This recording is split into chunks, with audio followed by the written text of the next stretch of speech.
Recognizes the gentleman from Florida's 12th District for 5 minutes for questions.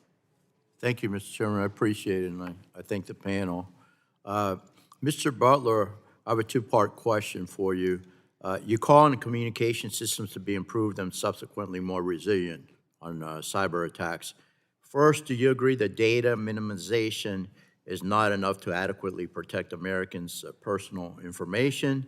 And secondly, we obviously want to ensure America remains a leader in innovation, especially for how to make systems more resilient. Do you think there are good examples of companies using information they have collected to improve their data security systems? Thank you for the question, Representative Bilirakis. Yes, I agree that data minimization is an important step. It's definitely not the only step.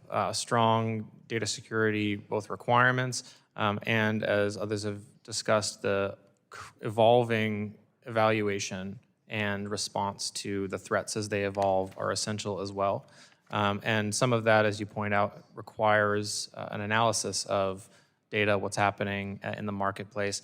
I think that, as an example, the data minimization provisions in the ADPPA that I was discussing, do account for the need to process data for security purposes and research purposes to that end.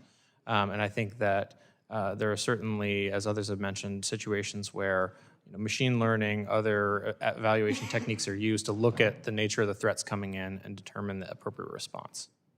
Thank you. Over the holidays, a nightmarish situation unfolded for one of my staffers, and I want you to hear, because this is very relevant. For hours, my staffer's Internet of Things connected doorbell rang at random intervals, over and over and over again without someone physically pushing the button. Okay, late in the night, he then received a text message from an unknown number stating, and I quote, "Do you want me to stop calling you?" Now, this is a great staffer, a wonderful person who happens to be young, and he has a wife and two young children.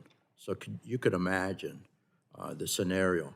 Evidently, his doorbell was hacked into. The number was blocked, and while the motive remains unclear, my staffer immediately disabled the doorbell, reset numerous passwords, talked to two police departments, and ultimately filed a police report on the incident. So, Mr. Richardson, is this type of event something that could be prevented, or at least incident numbers reduced, based on the matter principles you described in your testimony and the Cyber Trust Mark program you advocate? Thank you so much for the question, and I think your staff member's experience is not unique, unfortunately. Everybody at this table, I'm sure, has been the victim of some form of cybercrime, and it is touching everything that is digital. The work that the Matter Standard seeks to unify and bring in engineers and security experts from around the world to definitely bring those incidents down.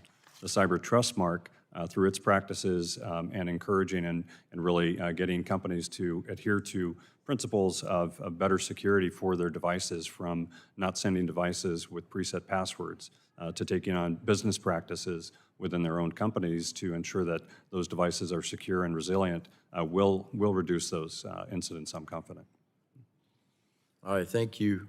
For the last 2 decades or more, we've encouraged businesses and individuals alike to take cybersecurity training that warns of the dangers of different types of scams and how to identify them. All House staff, including members of Congress, have to take this type of training on a regular basis.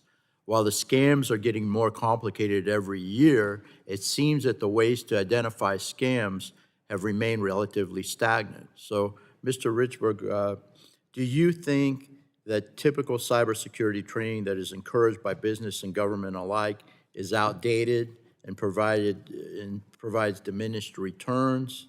And if so, how do we ensure that warnings to customers keep pace with illegal tactics by bad actors? Again, for Mr. Richburg. So I believe that as AI in particular, it makes spear phishing, makes those kind of attacks harder to detect. the value of user training will diminish, but that doesn't obviate it. You need to continue to do that. And that's where zero trust and resilience mean we recognize you will not have perfection in defending your device, but we can find ways of minimizing the consequences of a successful attack.